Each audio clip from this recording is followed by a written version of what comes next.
ಪಾಕಿಸ್ತಾನದವ್ರಿಗೆ ನೀವು ರೊಕ್ಕ ಕೊಟ್ರಿ ಅಂದ್ರೆ ಬಾಡಿಗೆ ಹಂತಕರ ಪಡೆಯನ್ನ ನಿಮ್ಮ ಜೋಡಿ ಕಳಿಸಿಬಿಡ್ತಾರೆ.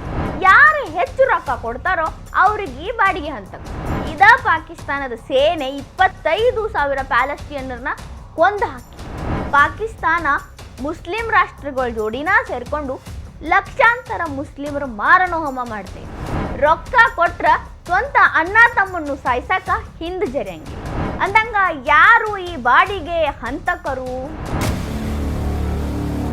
ಪಾಕಿಸ್ತಾನದ ಸೈನ್ಯ ಬರೋಬ್ಬರಿ 25,000 ಪ್ಯಾಲೆಸ್ಟಿನಿಯನ್ನರನ್ನ ಸಾಯಿಸೈತಿ, ಕೊಂದು ಹಾಕೈತಿ. ಎಷ್ಟು ಕ್ರೂರತ್ವದಿಂದ ಅಂದ್ರೆ ನಿರ್ದಾಕ್ಷಣ್ಯವಾಗಿ ಸಾಯಿಸ್ಬಿಟ್ಟೈತಿ. ಎಷ್ಟೋ ಜನಕ್ಕೆ ಈ ಸುದ್ದಿನ ಗೊತ್ತಿಲ್ಲ, ಈ ವಿಷಯ ತಿಳಿದೇ ಇಲ್ಲ. ಇಸ್ರೇಲ್ ಗಾಜಾ ಪಟ್ಟಿ ಒಳಗೆ ಮಾರಣ ಹೋಮ ಮಾಡತೈತಿ, ನರಮೇಧ ಮಾಡತೈತಿ, ಮಕ್ಕಳನ್ನಾತಿಲ್ಲ, ಹೆಣ್ಮಕ್ಳನ್ನಾತಿಲ್ಲ, ಸಾಯಿ ಹೊಡೆಯಾಕತ್ತಾರ.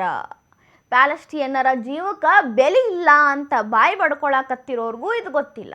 ಜಗತ್ತಿನ ತುಂಬ ಈ ಸುದ್ದಿ ಎಷ್ಟು ಬೇಗ ಹರಡ್ಬಿಡ್ತು, ಇಸ್ರೇಲ್ದವ್ರು ಕೊಂದ್ರು ಅಂತ. ಆದ್ರೆ ಪಾಕಿಸ್ತಾನದ ಸೈನ್ಯ 25,000 ಪೈಕಿ ಸೈನಿಕರನ್ನ ಬಿಟ್ಟು ಅದ್ರಾಗ ನಾಗರಿಕರನ್ನ ಹೆಚ್ಚುಕೊಂಡೈತಲ್ರಿ. ಪಾಕಿಸ್ತಾನದ ಬಾಡಿಗೆ ಹಂತಕರ ಪಡೆ ಮಾಡಿದ ಕೆಲಸ ಇದು. ಅದ್ಯಾವುದೋ ಅಬೇಪಾರಿ ಬಾಡಿಗೆ ಹಂತಕರ ಪಡೆ ಅನ್ಕೋಬೇಡ್ರಿ. ಪಾಕಿಸ್ತಾನದ ಸರ್ಕಾರ ತರಬೇತಿ ನೀಡಿ ಸೇನೆ ಒಳಗೆ ಸೇರಿಸ್ಕೊಂಡು ಅವ್ರಿಗೆ ಟ್ರೈನ್ ಮಾಡಿ ಎಲ್ಲ ರೀತಿ ಶಸ್ತ್ರಾಸ್ತ್ರಗಳ ಬಳಕೆಯನ್ನು ಕಳಿಸಿಕೊಟ್ಟು ಅವರು ಓಕೆ ಯುದ್ಧ ಮಾಡ್ತಾರು ಅನ್ನೋ ಟೈಮಿಗೆ ಅವ್ರನ್ನ ಬೇರೆ ದೇಶದವ್ರು ಕೇಳಿದ್ರಂದ್ರೆ ಅವ್ರನ್ನ ಕಳಿಸಿ ಬಿಡೋದು, ಅವ್ರ ಬಾಡಿಗೆ ಇವ್ರು ಇಸ್ಕೊಳ್ಳೋದು. ರೊಕ್ಕ ಕೊಟ್ಟ ಇವ್ರ ಸೇನೆಯನ್ನು ಅಂದ್ರೆ ಬಾಡಿಗೆ ಹಂತಕರ ಪಡೆಯನ್ನು ಬೇರೆ ದೇಶದವ್ರು ಕರ್ಕೊಂಡು ಹೋಗ್ತಾರೆ. ಯುದ್ಧ ಯಾರ ಮೇಲೆ ಮಾಡತ್ತೀವಿ, ಅವ್ರು ನಮ್ಮವರ ಬೇರೆಯವರ ಅದು ಯೋಚನೆ ಮಾಡಂಗಿಲ್ಲ. ರೊಕ್ಕ ಕೊಟ್ರ ಯುದ್ಧ ಮಾಡ್ತಾರೆ. ಇದು ನಿನ್ನೆ ಮೊನ್ನೆ ಅಲ್ಲ, 1950ರಿಂದ ಇಲ್ಲಿ ತನಕ ಬಾಡಿಗೆ ಹಂತಕರ ಪಡೆ ಅಲರ್ಟ್ ಆಗಿ ಕೆಲಸ ಮಾಡ್ತೈತಿ. ನೀವು ನನಗಿಂತ ₹1 ಹೆಚ್ಚು ಕೊಟ್ಟರು ನಿಮ್ಮ ಪರವಾಗಿ ಯುದ್ಧ ಮಾಡ್ತೈತಿ, ನಿಮ್ಗಿಂತ ₹2 ನಾ ಹೆಚ್ಚು ಕೊಟ್ರೆ ನನ್ನ ಪರವಾಗಿ ಯುದ್ಧ ಮಾಡ್ತೈತಿ. ಮೊದಲ ಬಿಕಾರಿ ದೇಶ, ರೊಕ್ಕ ಎಲ್ಲಿದು ಬಂದರೂ ಇಲ್ಲ ಅನ್ನಂಗಿಲ್ಲ. ಸ್ವಂತ ದೇಶದ ಮೇಲೆ ಯುದ್ಧ ಮಾಡು ಅಂದರೂ ಹೇಸಂಗಿಲ್ಲ ಅಂತ ಬಾಡಿಗೆ ಹಂತಕರ ಪಡೆ ಐತಿತ್ತು. ಒಂದು ನಿಯತ್ತಿಲ್ಲ, ಒಂದು ನೀತಿ ಇಲ್ಲ, ನಮ್ಮೋರು ತಮ್ಮೋರು ಅನ್ನೋ ಭಾವನೆನ ಇಲ್ಲ. ಕ್ರೂರತ್ವಕ್ಕೆ ಪ್ರತಿರೂಪ ಈ ಬಾಡಿಗೆ ಹಂತಕರ ಪಡೆ. ಅದೊಂದು ಅಂತಾರ ನೋಡ್ರಿ, 3 ಕೊಟ್ರ ಮಾವನ ಕಡೆ, 6 ಕೊಟ್ರ ಅತ್ತಿ ಕಡೆ ಅಂತ. ಹಂಗ ಇವ್ರ ಜೀವನ. ಯಾರು ಹೆಚ್ಚು ರೊಕ್ಕ ಕೊಡ್ತಾರ ಅವ್ರ ಪರವಾಗಿ ಯುದ್ಧ ಮಾಡ್ತಾರ. ಬಾಡಿಗೆ ಮ್ಯಾಟರ್ಸ್. ಮೊನ್ನೆ ಅಷ್ಟೇ ಈ ಪಾಕಿಸ್ತಾನದ ಮಹಾಮಂದಿ ಸೌದಿ ಅರೇಬಿಯಾತಿಗೆ ಹೋಗಿ ಸಂಧಾನ ಮಾಡಿಕೊಂಡು ನಾವು ನಮ್ಮ 57 ಮುಸ್ಲಿಂ ರಾಷ್ಟ್ರಗಳು ಸೇರ್ಕೊಂಡು ನ್ಯಾಟೋ ಗತ್ಲೆ ಒಂದಾಗೋನು, ಒಂದಾಗಿ ಇರೋನು, ಅದ್ರ ಮುಂದಾಳತ್ವವನ್ನು ನಾನಾ ವಹಿಸ್ತನು. ಪಾಕಿಸ್ತಾನ ಸದೃಢವಾಗೈತಿ, ಎಲ್ಲ 57 ಮುಸ್ಲಿಂ ರಾಷ್ಟ್ರಗಳು ಇದಕ್ಕೆ ಒಪ್ಕೋಬೇಕು, ಇದ್ರ ಬಗ್ಗೆ ದೀರ್ಘಕಾಲ ಚರ್ಚೆ ನಡಿಬೇಕು ಅಂತ ಮಾತಾಡಿ ಮುಂದಾಳತ್ವ ವಹಿಸೋ ಹಂಗೆ ಗುಳೇನರಿ ಬುದ್ಧಿನ ತೋರಿಸಿ ಬಂದೈತಿ. ಅಷ್ಟೇ ಅಲ್ದ ನಾಯಕತ್ವ ವಹಿಸ್ಕೋತನು ಅಂತ ಕನಸುನು ಕಾಣಕತ್ತೈತಿ. ಅಂತ 57 ರಾಷ್ಟ್ರ ಮುಸ್ಲಿಂ ರಾಷ್ಟ್ರಗಳ ನಾಯಕತ್ವ ವಹಿಸ್ತನು ಅನ್ನಕತ್ರ ಪಾಕಿಸ್ತಾನ ಅದೇ ಮುಸ್ಲಿಮರ ಮಾರಣ ಹೋಮ ಮಾಡೈತಿ, ಮಾಡಕತ್ತೈತಿ, ಮಾಡ್ತೈತಿ ಕೂಡ ಮುಂದೆ. Jordan, Yemen, Palestine, Saudi Arabia ಇದೆಲ್ಲದರ ಪರವಾಗಿ ವಿರೋಧವಾಗಿ ಎಲ್ಲ ರೀತಿ ಯುದ್ಧ ಮಾಡೈತಿ ಈ ಬಾಡಿಗೆ ಹಂತಕರ ಪಡೆ. ನಾ ಹೇಳಿದ್ನಲ್ರಿ, 25,000 ಪ್ಯಾಲೆಸ್ಟಿನಿಯನ್ನರ ಮಾರಣ ಹೋಮ ಮಾಡಿತ್ತು ಪಾಕಿಸ್ತಾನದ ಪಡೆ, ಬಾಡಿಗೆ ಹಂತಕರ ಪಡೆ. 1970ರಾಗ ಜೋರ್ಡಾನ್ ಇವ್ರನ್ನ ಬಾಡಿಗೆ ಕರ್ಸ್ಕೊಂತೈತಿ. ಜೋರ್ಡಾನ್ ವಿರುದ್ಧವಾಗಿ ಯುದ್ಧ ಮಾಡಕತ್ತಿದ್ದವರು ಪ್ಯಾಲೆಸ್ಟಿನಿಯನ್ನರು. ಪಾಕಿಸ್ತಾನ ಹೋಗಿ ಜೋರ್ಡಾನ್ ಸಪೋರ್ಟಿಗೆ ನಿಂತ್ಕೊತೈತಿ. ಮುಂದಿದ್ದ ಪ್ಯಾಲೆಸ್ಟಿನಿಯನ್ನರನ್ನ ನಿರ್ದಾಕ್ಷಣ್ಯವಾಗಿ ಅತೀ ಕ್ರೂರವಾಗಿ ಸಾಯಿಸ್ತೈತಿ. ಯಾವ ರೀತಿ ಅಂದರೆ ಇಡೀ ಜಗತ್ತಿನ ತುಂಬ ಇವರ ಕ್ರೂರತ್ವ ಮಾತುಕತೆಗೆ ಬಂದಿತ್ತು. ಬಾಡಿಗೆ ಹಂತಕರು ಕೂಲಿ ಆಸೆಗಾಗಿ ಏನು ಬೇಕಾದರೂ ಮಾಡ್ತಾರಲ್ಲಪ್ಪ ಅನ್ನೋ ಹಂಗೆ ಮಾತಾಡಿದ್ರು. ಇನ್ನು ಇದಕ್ಕೂ ಮುಂಚೆ 1969ರಾಗ ಸೋವಿಯತ್ ದಕ್ಷಿಣ ಯಮನ್ ಜೊತೆ ಕೂಡಿ ಯುದ್ಧದಾಗ ಭಾಗಿಯಾಗಿತ್ತು. ಅವಾಗ ಇವ್ರಿಗೆ ಸಿಕ್ಕಿದ ಬಾಡಿಗೆ ಕಡಿಮೆ ಆಗಿದ್ರು, ಇವ್ರ ಕ್ರೂರತ್ವ ಹೆಚ್ಚಾಗಿತ್ತು. ಕೈ ತುಂಬ ಬಾಡಿಗೆ ಸಿಕ್ತು ಅನ್ನೋ ಕಾರಣಕ್ಕಾಗಿ ಮುಂದಿದ್ದ ಮುಸ್ಲಿಮರ ಮೇಲೆ ಇವರು ಯುದ್ಧ ಮಾಡಿದ್ರು.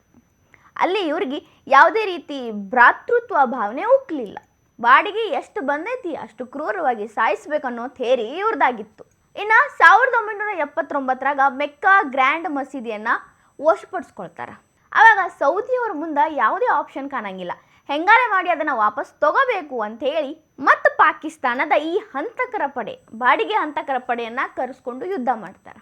ಯುದ್ಧದಾಗ ಗೆದ್ದಿಲ್ಲ ಅಂತಲ್ಲ, ಆದ್ರೆ ಮುಂದಿದ್ದವರು ನಮ್ಮವರು ಅನ್ನೋದನ್ನ ಮರೆತು ಯುದ್ಧ ಮಾಡಿದ್ರು. ಇದಷ್ಟ ಅಲ್ರಿ, 1991ರಾಗ ಕೊಲ್ಲಿ ಯುದ್ಧ ನಡೀತೈತಲ್ಲ, ಅಲ್ಲಿ ಇದ್ದಿದ್ದು ಪ್ರತಿ ಒಬ್ಬ ಸೈನಿಕ ಕೂಡ, ಅವ್ರಿಗೆ ಸೈನಿಕ ಅನ್ಬೇಕೋ ಏನು ಅನ್ಬೇಕೋ ನನಗೆ ಗೊತ್ತಿಲ್ಲ, ಪ್ರತಿ ಒಬ್ಬ ಸೈನಿಕ ಕೂಡ ಬಾಡಿಗೆ ಹಂತಕರ ಪಡೆಯವ. ಅಂದ್ರೆ ಪಾಕಿಸ್ತಾನದ ಸಂಪೂರ್ಣ ಸೇನೆ ಅಲ್ಲೇ ಇತ್ತು. ಸಂಪೂರ್ಣ ಪಡೆಯನ್ನು ಕಳ್ಸಕ್ಕಂತ ಹೇಳಿ ಪಾಕಿಸ್ತಾನದ ಸರ್ಕಾರ ಅದು ಎಷ್ಟು ಬಾಡಿಗೆ ತಗೊಂಡಿತ್ತೋ ಸಂಪೂರ್ಣ ಪಡೆಯನ್ನು ಕಳಿಸಿ ತಾನು ಮಿಲಿಯನ್ ಗಂಟಲೆ ರೊಕ್ಕ ಮಾಡ್ಕೊಂಡಿತ್ತು. 1980ರಾಗ ಜಿಂಬಾಬ್ವೆದವ್ರಿಗೂ ಈ ಬಾಡಿಗೆ ಹಂತಕರ ಅವಶ್ಯಕತೆ ಬೀಳ್ತೈತಿ.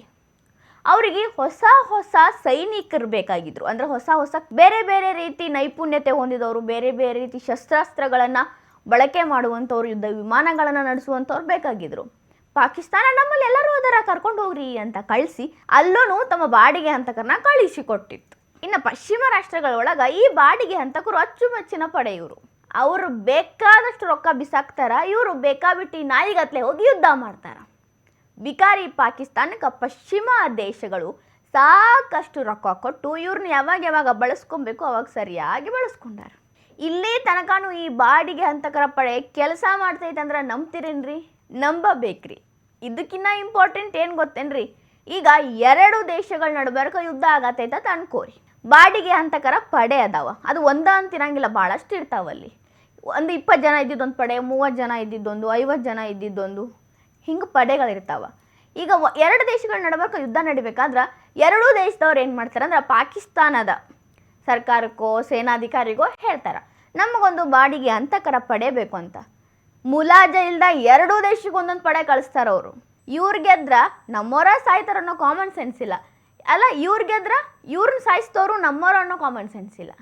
ನಮ್ಮ ಜೋಡಿ ನಾವೇ ಯುದ್ಧ ಮಾಡಿದ್ರೂ ಪರವಾಗಿಲ್ಲ, ಕರ್ಕೊಂಡು ಹೋಗ್ರಿ, ರೊಕ್ಕ ಕೊಡ್ರಿ ಅನ್ನೋಷ್ಟು ಲೆವೆಲ್ಲಿಗಿದ್ದಾರೆ ಇವರು. ಟೆರರಿಸ್ಟ್ಗಳಿಗೆ ಟ್ರೈನಿಂಗ್ ಕೊಟ್ಟು ಕೂಳು ಹಾಕಿ ಬೆಳೆಸೋ ಅಂಥ ಈ ಪಾಕಿಸ್ತಾನದ ಬಗ್ಗೆ ಇದನ್ನು ಕೇಳಿ ಶಾಕ್ ಆಗಬೇಕು ಅನ್ನೋವಂಥದ್ದೇನೂ ಇಲ್ಲ. ಎಂಥ ಹೀನ ಕೃತ್ಯ ಕೀಳು ಮಟ್ಟ ಕೀಳಕ್ಕೂ ಇದು ರೆಡಿ ಐತಿ ಅನ್ನೋದು ನಮಗೆ ಗೊತ್ತಾಯ್ತಲ್ರಿ. ಎಂಥ ಜನ ಅದಾರಂದ್ರೆ ಇಮ್ಯಾಜಿನ್ ಮಾಡೋಕ್ಕೂ ಆಗಂಗಿಲ್ಲ. ಇಮ್ಯಾಜಿನ್ ಮಾಡೋಕೆ ಏನೂ ಉಳಿಸಿಲ್ಲ ಅವರು. ಮಾಡಬಾರ್ದನ್ನೆಲ್ಲ ಮಾಡ್ತಾರೆ. ಇಮ್ಯಾಜಿನ್ ಮಾಡಿ ಇವ್ರು ಇದನ್ನು ಮಾಡಿದ್ರು ಅನ್ಕೊಳ್ಳೋಂಥದ್ದೇ ಇಲ್ಲ. ಮುಂದೊಂದು ದಿನ ತಮ್ಮ ದೇಶದ ಮೇಲೆ ಈ ಬಾಡಿಗೆ ಹಂತಕರ ಪಡೆ ಯುದ್ಧ ಮಾಡಂಗಿಲ್ಲ ಅಂತ ಅನ್ನೋ ಹಂಗೆ ಇಲ್ಲ. ಜಾಸ್ತಿ ರೊಕ್ಕ ಯಾರ್ಯಾರು ಕೊಟ್ಟರು ಅಂದ್ರೆ ತಮ್ಮ ದೇಶದ ಮೇಲೆ ಬಾಂಬ್ ಹಾಕೋಕ್ಕೂ ಇವರು ರೆಡಿ ಅದಾರ. ಇವ್ರು ಇಂಥ ಸೈನ್ಯ ಕಟ್ಕೊಂಡು ಭಾರತದ ಮೇಲೆ ಗೆಲ್ಲುತ್ತೀವಿ ಅಂತ ಬರ್ತಾರೆ ಯುದ್ಧ ಮಾಡಕ್ಕೆ. ಸಾಲು ಯುದ್ಧ ಸೋತು ಹೋಗ್ಯಾರ. ಆದರೆ ಇವರು ಧೈರ್ಯ ಮೆಚ್ಚಬೇಕು. ನಾವು ಮತ್ತೆ ಯುದ್ಧ ಮಾಡತ್ತೀವಿ ಅಂತಾರೆ. ಈ ಬಾಡಿಗೆ ಹಂತಕರನ್ನ ಬೇರೆ ಕಡೆ ಕಳಿಸಿರ್ತಾರೋ ಅವ್ರನ್ನ ಮತ್ತೆ ಕರೆಸ್ಕೊಂಡು ಯುದ್ಧ ಮಾಡ್ತಾರೆ, ಸೋತು ಸುಣ್ಣ ಆಗ್ತಾರೆ. ಬಿಡ್ರಿ, ಭಾರತ ಬಹಳ ದೊಡ್ಡದಾತಿ ಇವ್ರ ಮುಂದೆ. ಅಲ್ಲೇ ಸಣ್ಣ ಅಫ್ಘಾನಿಸ್ತಾನ ಸೋಲ್ಸೋಕ್ಕಾಗಿಲ್ಲ ಇವರಿಗೆ. ಇನ್ನು ಭಾರತ ಗೆಲ್ಲೋದು ಇವ್ರ ಕನಸಿನ ಮಾತೈತಿ. ಈ ವಿಡಿಯೋ ನಿಮ್ಗೆ ಇಷ್ಟ ಆಗಿದ್ರೆ ಲೈಕ್ ಮಾಡಿರಿ, ಶೇರ್ ಮಾಡಿರಿ, ಕಮೆಂಟ್ ಮಾಡಿರಿ. ಇನ್ನು ಇಂಥ ಹೆಚ್ಚಿನ ವಿಡಿಯೋ ನೋಡೋಕೆ ಹೊಸದಿಗಂತ ಡಿಜಿಟಲ್ ಚಾನಲ್ಗೆ ಸಬ್ಸ್ಕ್ರೈಬ್ ಆಗಿರಿ.